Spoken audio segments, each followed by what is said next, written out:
চুমুকে। সুপ্রিয় দর্শক, আজ আমাদের মাঝে উপস্থিত রয়েছেন গীতিকার, স্ক্রিপ্ট রাইটার এবং অভিনেতা আল আমিন জমানদার সবুজ। শুভ সকাল, কেমন আছেন? জি, শুভ সকাল, ভালো আছি। আপনি ভালো আছেন? আমি বেশ ভালো আছি, ধন্যবাদ আপনাকে। গীতিকার, স্ক্রিপ্ট রাইটার এবং অভিনেতা।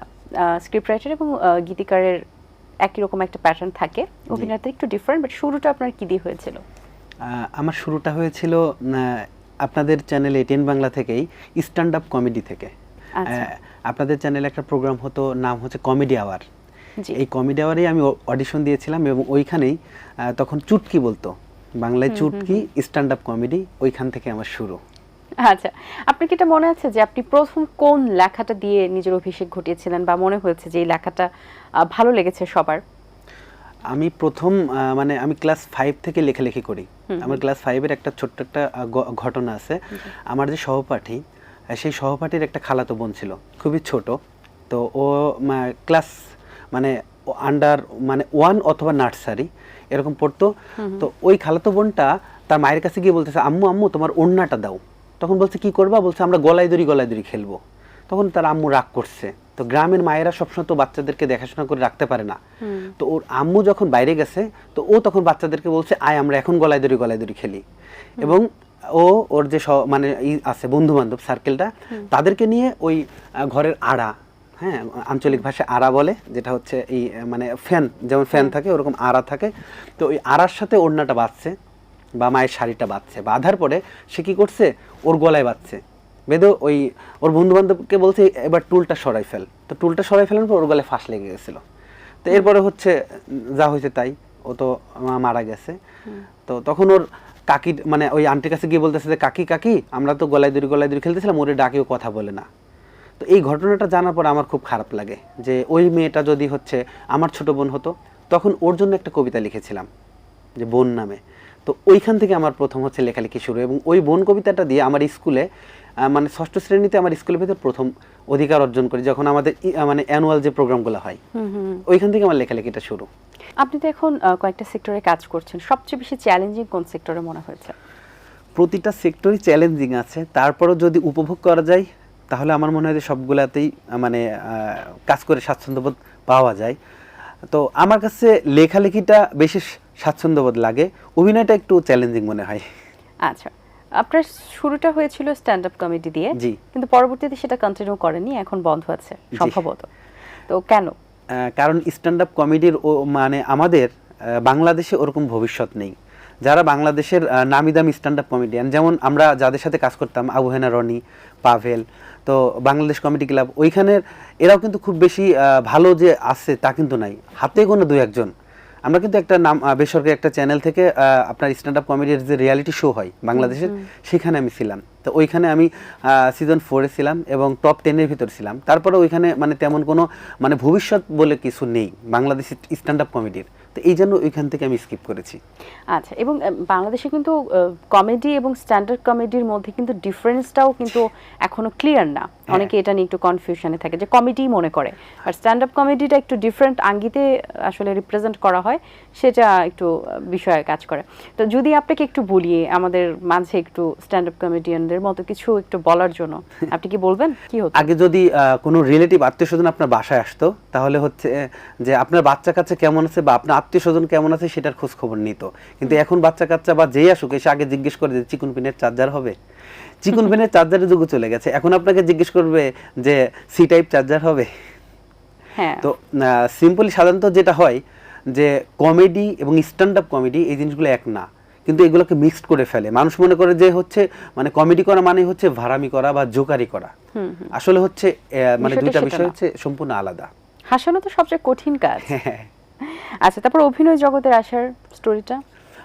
আমি যখন খুলনাতে পড়ালেখা করতাম, তো ওইখান থেকে আমি মঞ্চকথা নামে যে আমাদের ছিল, থিয়েটার ছিল, তো ওই মঞ্চকথাতে আমি কাজ করতাম ওইখান থেকে আমার আস্তে আস্তে অভিনয়ের প্রতি মানে আশা। প্রথমে রেডিওতে কাজ করতাম, খুলনা বেতারে কাজ করতাম এবং লিখতাম, বেশিরভাগ সময় আমি স্ক্রিপ্ট লিখতাম, আচ্ছা। ওইখানে কবিতা আবৃত্তি করতাম। তারপর হচ্ছে এখানে ভিজুয়ালি এই এটিএন বাংলা থেকেই বললাম তো শুটটা। যেহেতু আপনি অভিনয় সেক্টরে আছেন, জি।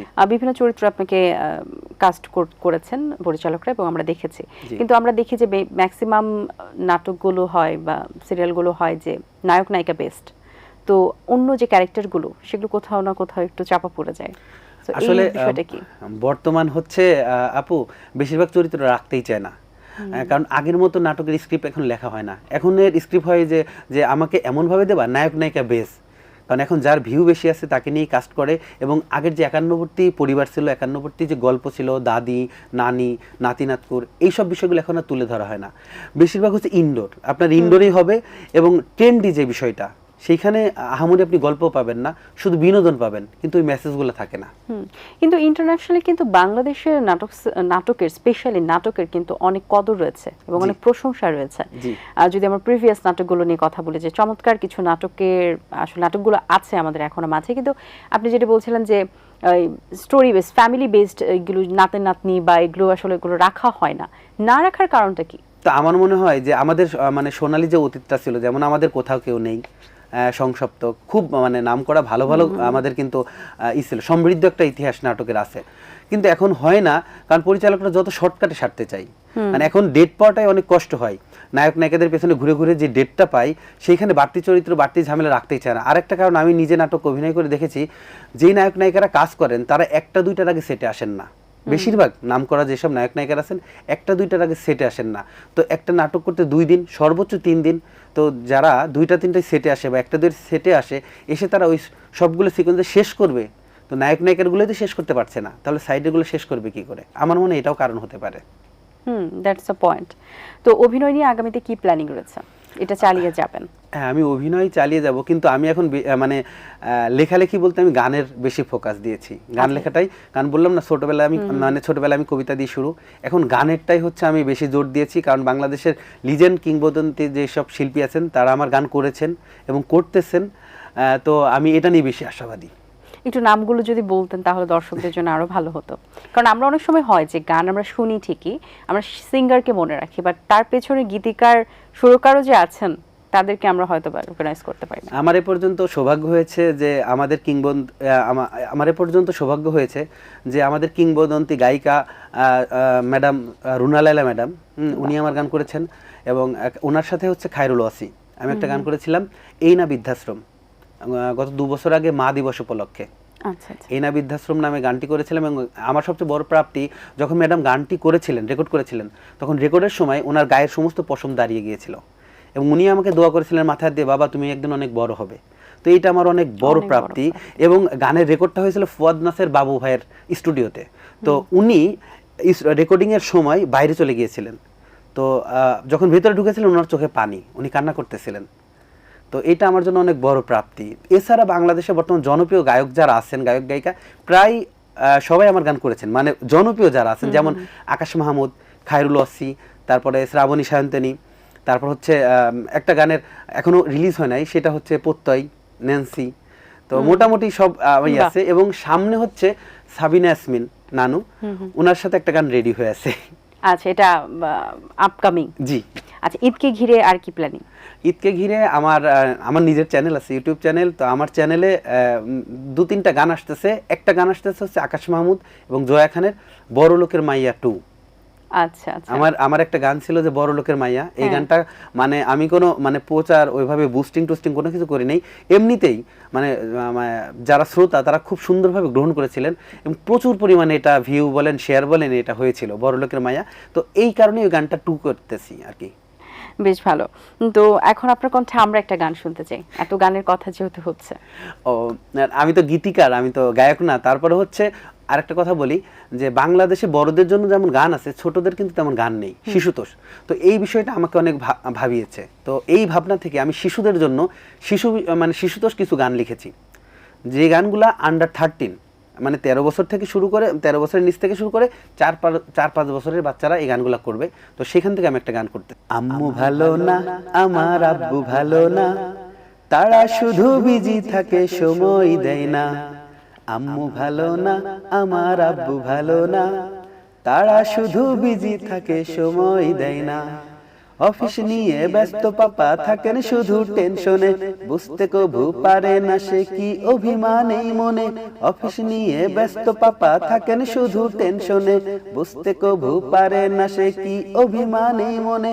ছুটির দিনেও আমায় তারা বেড়াতে নেয় না, আম্মু ভালো না আমার আব্বু ভালো না, তারা শুধু বিজি থাকে সময় দেয় না। বাহ, বাচ্চাদের জন্য সুন্দর একটি গান, তাদের মনের ভাব প্রকাশ করার জি। জন্য। আচ্ছা, অবসর সময় পাওয়া হলে কি করা হয়?